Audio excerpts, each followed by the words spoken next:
हजरत Umar bin Khattab रदियल्लाहु अन्हु की कहानी तारीखी इस्लाम की वो रोशन कंदेल है जिससे आज भी रहनुमाई का नूर फूटता है।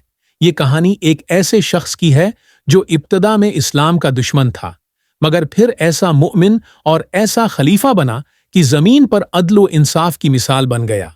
उनका नाम उमर बिन खत्ताब था, कनियत अबू हफ्स और लक़ब अल फारूक। कुरैश के कबीला बनु अदी से ताल्लुक रखते थे। कुरैश के अजीम खतीबों और पहलवानों में शुमार होते थे और मक्का के चंद तालीम याफ्ता अफराद में से एक थे। उनकी शख्सियत जाहलियत के दौर में भी न डर, रास्तगो और उसूलों की इल्म बरदार थी, लेकिन इस्लाम की रोशनी ने उनके अंदर छिपे हुए खालिस ईमान को जगा दिया। कबूल इस्लाम का वाकया दिल को हिला देने वाला है। एक दिन है, हजरत उमर रजी अल्लाह इन्हा गुस्से से भरे तलवार लेकर निकले कि मोहम्मद सल्लल्लाहु अलैहि वसल्लम को कत्ल करें। रास्ते में एक मुसलमान ने उनसे कहा कि पहले अपने घर की खबर लो, तुम्हारी बहन और बहनोई इस्लाम कबूल कर चुके हैं। ये सुनकर वो बहन के घर पहुंचे। वहां कुरान की तलावत हो रही थी। पहले गुस्से से भरे हुए दरवाजे पर दस्तक दी, बहनोई को मारा। बहन है ने रोका तो उसे भी जख्मी कर दिया। फिर कुरान के अल्फाज सुनने को दिल मचल गया। वजू करके सूरत तह की आयात सुने तो दिल में अजीब इनकलाब आया। तलवार का रख मस्जिद नबवी की तरफ मोड़ दिया, मगर इस बार नियत कत्ल की नहीं, ईमान लाने की थी। नबी करीम सल्लल्लाहु अलैहि वसल्लम के सामने जाकर इस्लाम कबूल किया और इसी लम्हे मदीना की फजा अल्लाह अकबर की सदाओं से गूंज उठी। इस्लाम कबूल करने के बाद हजरत उमर रजी अल्लाह इन्हा इस्लाम की ताकत बन गए। मुसलमानों को खुलकर नमाज पढ़ने का हौसला मिला। वो रसूलुल्लाह के हर कदम के साथी बन गए। हिजरत की, जंगों में शिरकत की और हर मुश्किल वक्त में ढाल बने। रसूलुल्लाह सल्लल्लाहु अलैहि वसल्लम ने उनके बारे में फरमाया, अगर मेरे बाद कोई नबी होता तो वो उमर होता। जब नबी करीम हों का विसाल हुआ और हजरत अबू बकर सदीक खलीफा बने, तब हजरत उमर उनके करीबी मुशीर बने।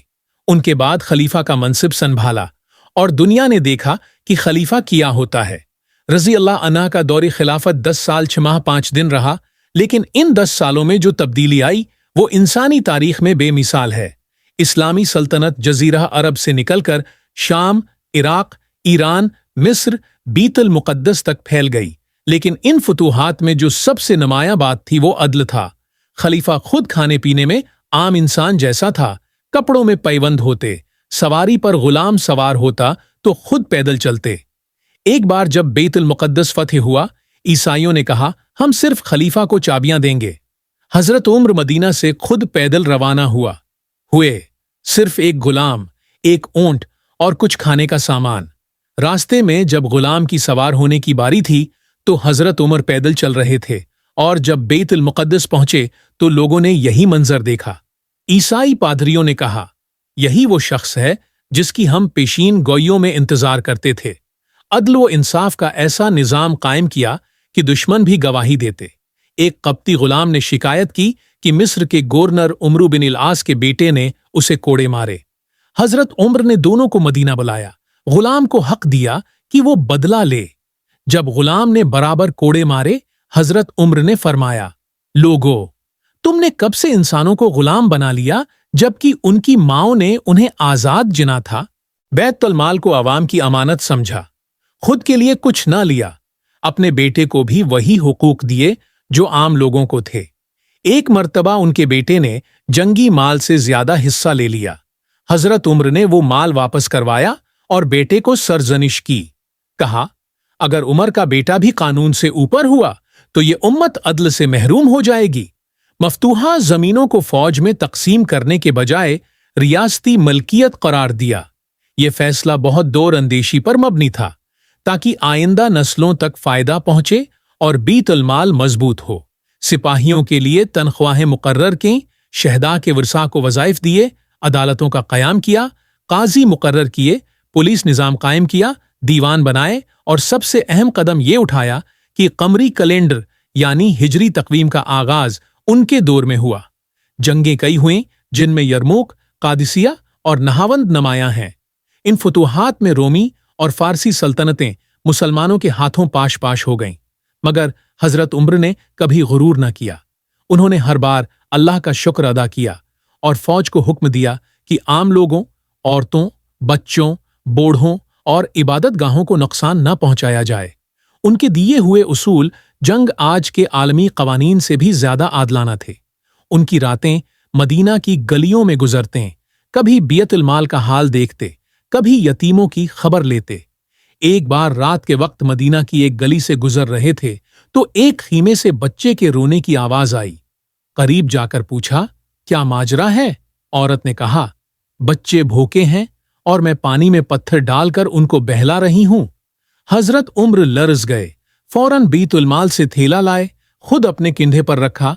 गुलाम ने कहा, मैं उठा लूं? फरमाया, क्या कयामत के दिन भी मेरा बोझ तुम उठाओगे? फिर खुद ले जाकर औरत को दिया, चौल्हा जलाया और बच्चों को खाना दिया। इनकी दुआओं में आजिज़ी और खुदा तरसी थी।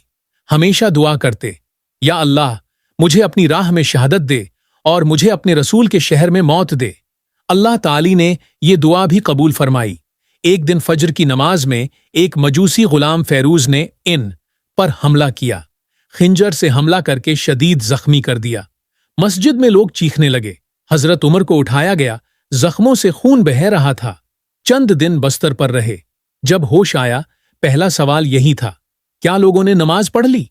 कहा गया, जी। तो फरमाया, जिसका नमाज में हिस्सा नहीं, इसका दीन में कोई हिस्सा नहीं। ये कहकर आंखें बंद कर लें। अपने बेटे अब्दुल्लाह बिन उम्र से कहा, उम्मुल मोमिनीन आयशा रजी अल्लाह अन्हा के पास जाकर इजाजत लो कि उम्र नबी करीम और अबू बकर के साथ दफन हो जाए। वो रोने लगे और इजाजत दे दी। जब वफात हुई तो मदीना में कहराम मच गया। हर आंख इश्कबार, हर दिल सोगवार। हजरत उम्र को नबी करीम सल्लल्लाहु अलैहि वसल्लम और हजरत अबू बकर के पहलू में दफन किया गया। उनके जाने के बाद इमत की कमर टूट गई। लोग कहते, उम्र के बाद अदल का सूरज गुरूब हो गया। उनकी जिंदगी एक मुकम्मल मिसाल है। हिकमत, शजाअत, अदल, आजिज़ी, अमानत, दयानत, वफादारी और अल्लाह का खौफ। वो खलीफा थे मगर गुलामों के साथ बैठते, काजी थे मगर अपने बेटे के खिलाफ फैसला देते, सिपा सालार थे मगर जंग में अल्लाह की रिजा को मुकद्दम रखते। अगर आज हम दुनिया में अमन, अदल, तरक्की और इंसाफ चाहते हैं तो हमें हजरत उम्र बिन खिताब रजी अल्लाह इन्हा की सीरत को फिर से जिंदा करना होगा। वो सिर्फ एक शख्सियत नहीं, एक मुकम्मल निजाम का नाम है। उनकी कहानी क़ियामत तक सुनाई जाएगी और हर मजलूम के दिल से ये सदा निकलेगी, काश उम्र होता। यही थी हजरत उम्र की जिंदगी की दास्तान, एक ईमान अफरोज, आंखों को इश्किबार और दिलों को झंझोड़ देने वाली हकीकत। वीडियो को लाइक करें, चैनल को सब्सक्राइब लाजमी करें।